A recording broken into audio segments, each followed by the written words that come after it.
एक आदमी थिएटर में फिल्म देख रहा था और वो हर 5 मिनट बाद एक कोल्ड ड्रिंक की बोतल को मुंह में लगाता और फिर रख देता। पास बैठा पप्पू ये देखकर गुस्सा हो गया।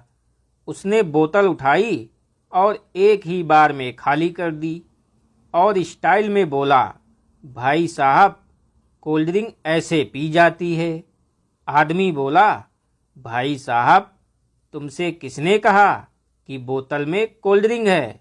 मैं तो उसमें पान खाकर थूक रहा था।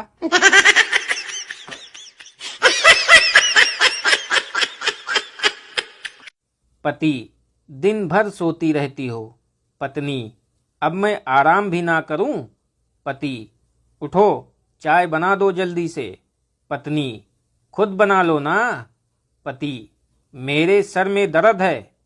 पत्नी, हाँ तो मेरे भी गले में दर्द है।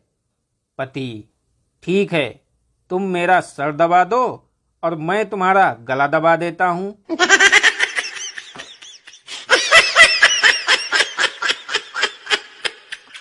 पति अपनी पत्नी का हाथ अपने हाथ में लिए बाजार में घूम रहा था।